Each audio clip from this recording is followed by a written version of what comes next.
నాకు దక్కనిది ఇంకెవ్వరకు దక్కొద్దని 22 ఏళ్ల విద్యార్థిని చంపిన ఒక ప్రియుడు. అసలు మ్యాటర్లోకి వస్తే ఆంధ్రప్రదేశ్లో +2 వరకు కలిసి చదువుకున్నారు కాలేజ్ స్టూడెంట్స్. అయితే చదువుకున్న క్రమంలోనే వాళ్ళిద్దరూ ఇష్టపడ్డారంట, ప్రేమించుకున్నారు, లవ్ చేసుకున్నారంట. ఆ తర్వాత పై చదువులకని ఆ అమ్మాయిని బెంగళూరులో ఒక కాలేజీలో చేర్పించారు పేరెంట్స్. చేర్పించిన తర్వాత ఇతను కూడా అప్పుడప్పుడు వెళ్ళి కలిసి వస్తుండేవాడు ఆ అమ్మాయిని. ఆ అమ్మాయి కూడా కలిసి మాట్లాడుకునేవాళ్ళు.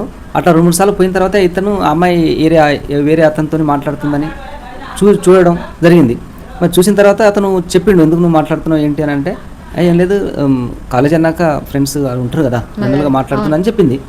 అయితే ఇతనికి కలిగిన ఒక ఆలోచన ఏంటంటే, ఇక వేరే అతనితో మాట్లాడుతుందిగా, ఇక నన్ను వదిలేస్తుంది, నన్ను పెళ్లి చేసుకోదు ఇక అనే ఒక భావన కలిగింది ఇతనికి. నెగిటివ్ భావన కలిగి ఒకరోజు హాస్టల్కి వెళ్ళి, నువ్వు ఎందుకు అతనితో మాట్లాడుతున్నావు, తిరుగుతున్నావు అని చెప్పేసి కరాఖండిగా గొడవ పెట్టుకొని గొంతు నిలిమి చంపేసిండు.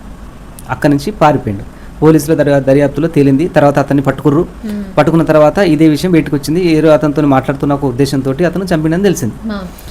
అసలు పేరెంట్స్ ఏం చెప్తుర్రు, పిల్లలు ఏం చేస్తుర్రు, వీళ్ళు చదువుకోమని పంపిస్తే ఇలాంటి ప్రాణాల దాకా తెచ్చుకునేటువంటి సమస్యల్ని, చిక్కులను అవసరమా వీళ్ళకి? అవును, అసలు పేరెంట్స్ చదువుకోమని వాళ్ళు ఎంతో కష్టపడి రూపాయి పోగేసి లక్షలు పెట్టి చదివిస్తుంటే వీళ్ళు పోయి చదువు పక్కకు పెట్టి వేరే వాళ్ళు ప్రాణాలను తీయడం. ఇప్పుడు అతని జీవితం పోయింది, ఆమె జీవితం పోయింది. ఇప్పుడు ఎవరు బాధపడుతున్నారు? అక్కడ పేరెంట్స్కే కదా బాధ మొత్తం. అరే ఇన్ని లక్షలు పెట్టి కొడుక చదువుకోరా, బిడ్డ చదువుకోమ్మా అని పంపిస్తే వీళ్ళు చేసే నాటకాలకి వాళ్ళకి ఎంత బాధ కలుగుతుంది ఇప్పుడు?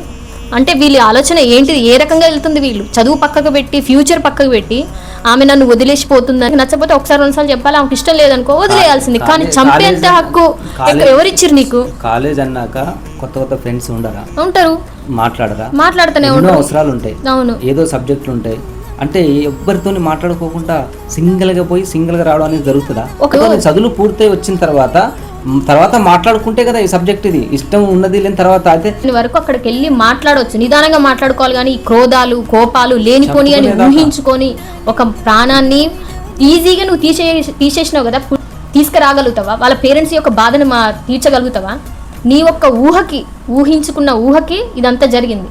కాబట్టి ఇలాంటివి అస్సలు జరగకోకుండా ఇప్పటికైనా సరే యువత అన్నది ఆలోచించుకోవాలి. ఒక్కసారి నిదానంగా ఆలోచించుకొని ఏది కరెక్ట్, ఏది రాంగ్, మనం ఏ స్టెప్ వేస్తున్నాం, ముందుకు పోయేటప్పుడు ఎలాంటి ఆలోచనలు చేస్తున్నాం, మనం వెనకాల ఉన్న పేరెంట్స్ ఏమవుతారు మనం చేసే పనుల వల్ల అని ఒక ఆలోచన అనేది ప్రతి ఒక్కరు కూడా తెచ్చుకోవాలి. సో ఈ వీడియో మీద మీ ఒపీనియన్ ఏంటిదో తప్పకుండా కామెంట్ అయితే చేయండి.